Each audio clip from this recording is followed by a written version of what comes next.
O si os parece lo comentamos con Pilar Rodríguez, pero tengo ya a Carlos Alsina, nuestro compañero de Onda Cero, director y presentador de Más de Uno. Muy buenos días. Buenos días, Susana Griso. ¿Cómo Te he tenido haciendo tiempo, ¿verdad? Mientras escuchábamos a Coldo. Sí, pero no te preocupes, que al final a eso dedicamos nosotros la mañana, a hacer tiempo y a entretener a la audiencia. ¿Qué tal? ¿Cómo vais? ¿Qué estáis hablando? ¿No estaréis hablando de Pedro Sánchez y de la Bueno, de Pedro Sánchez ayer? hemos hablado mucho y ahora vamos a recuperar porque sé que quieres comentar además un determinado fragmento, pero estábamos en este momento hablando de uno de sus antecesores en la presidencia, en este caso Rodríguez Zapatero, porque ya has visto que hay distintas informaciones que apuntan a él y, bueno, su entorno me desmiente que fuese una reunión clandestina en la que ha tenido con Julio Martínez en las últimas horas, uno de los detenidos por la presunta trama de la SEPI, y asegura que, bueno, que jamás hizo una gestión ante nadie sobre el rescate de Plus Ultra. Lo dejo aquí, Bueno, para que le pueda interesar. Todas las explicaciones que quiera dar el expresidente Zapatero, pues bien dadas están. Yo creo que cuanto mejor se expliquen las cosas y más se sepa qué no ha hecho cada uno, pues mucho mejor. Y naturalmente tiene todo el derecho del entorno o el propio Zapatero, si lo desea, a comentar lo que se va publicando sobre él en la prensa. Yo creo que hay un aspecto más, igual muy interesante de todo lo que está pasando, incluido lo de Zapatero, que es de dónde proceden determinadas...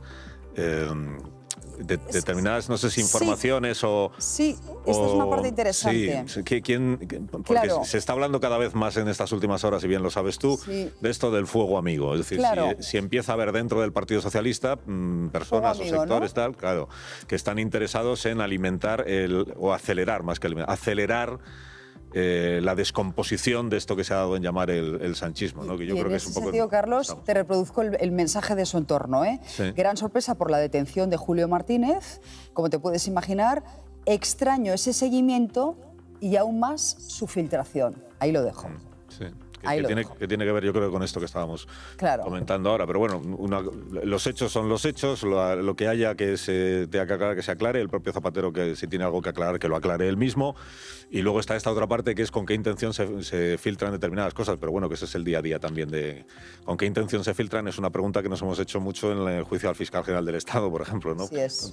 ¿Con qué intención se hacen saber determinadas cosas? Y yo creo que en este momento, dentro del Partido Socialista, por ir un poco a lo que habéis hablado ya, que tiene que ver con Sánchez y con la comparecencia de ayer, yo creo que están un poco en algunas personas al menos, en esa reflexión de hasta qué punto hemos llegado ya a ese momento que hemos visto en otras etapas anteriores de nuestra historia, tanto en el PSOE como en el PP.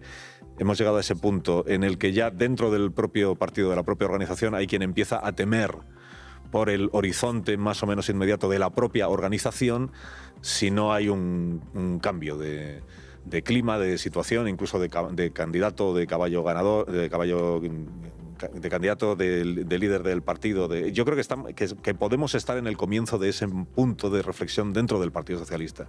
Es decir, de hasta que lo que está en riesgo ya no es Pedro Sánchez, sino lo que está en riesgo es para cuántos años más. Pues todos dan por hecho que si hubiera elecciones generales gobernaría el PP con Vox. Sí. Bueno, que es una actitud bastante resignada por parte de la izquierda en España.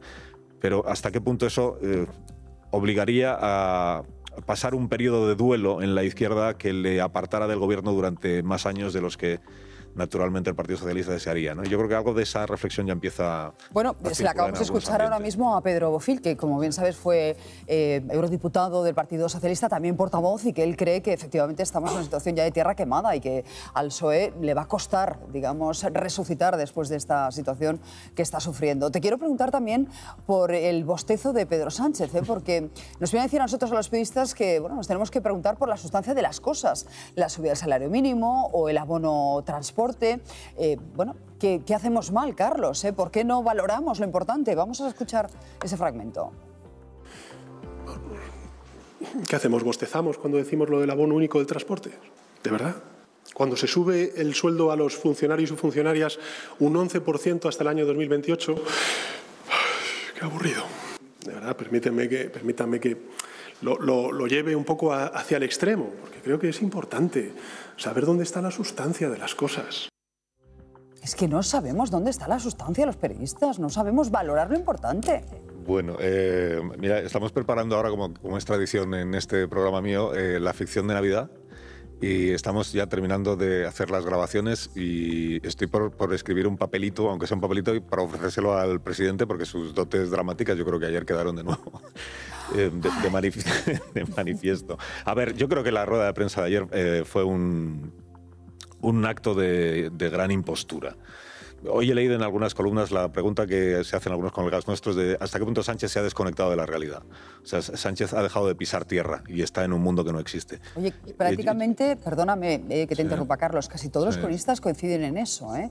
Llamativo, porque es verdad que hoy no hay una crónica a favor de esa comparecencia de Pedro Sánchez, del balance que hizo anoche. No la hay, pero yo discrepo. Yo creo que el presidente pisa tierra, el presidente está perfectamente al tanto de lo que hay. Lo que pasa es que él está en la impostura de tratar de convencernos primero de que está determinado a seguir hasta el año 2027, incluso de volver a presentarse. Yo creo que todo tipo de pronósticos sobre cuánto va a durar la legislatura en este momento son bien poco solventes, aunque los haga el propio presidente. Y esto que dices tú, que esto es otro clásico, de un presidente quejándose de que la prensa no se ocupa de lo importante, sino de estas otras cuestiones. Mira, yo creo que Pedro Sánchez tiene como principal opositor a Pedro Sánchez. Siempre ha sido así. O sea, es un presidente reversible, que sabemos que ha cambiado de opinión tantas veces, que no se sabe en realidad cuál es su opinión o su postura sobre las cosas.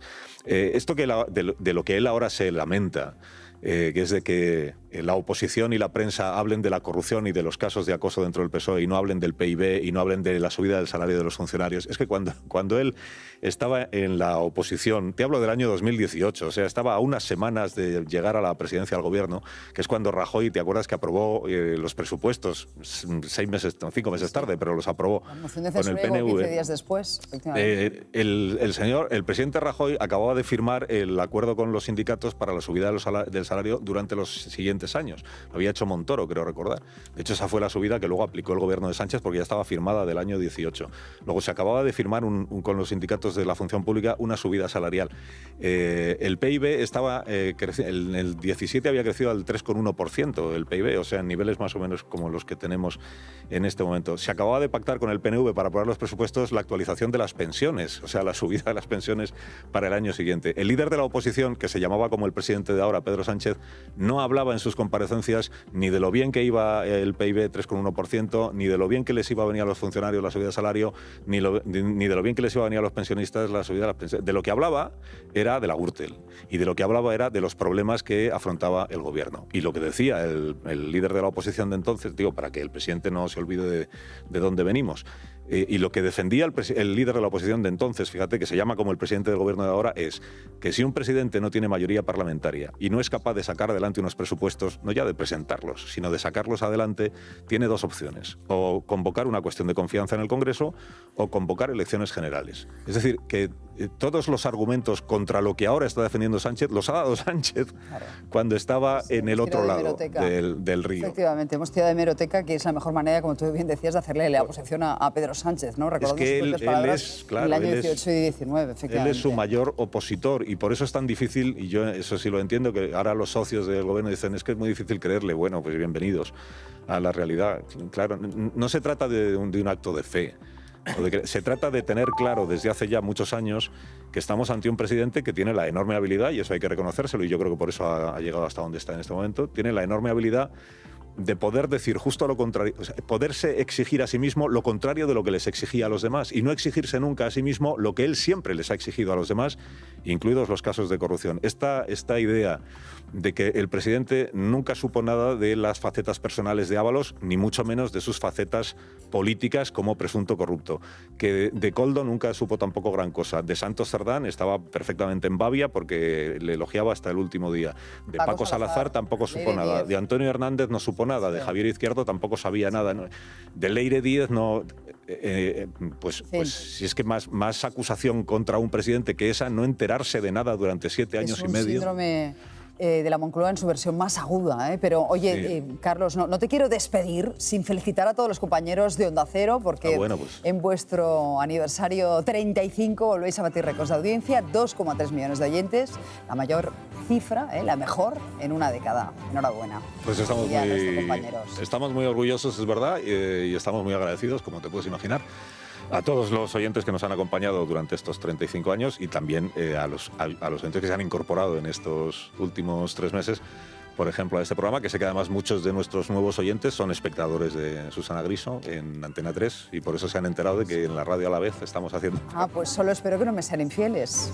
Sí, bueno, yo voy a poner a hacer las dos cosas a la vez. Estar un poquito aquí, un poquito allí, un poquito aquí, un poquito allí. Gracias, Carlos. Un abrazo desde aquí. Hasta la semana que viene, adiós.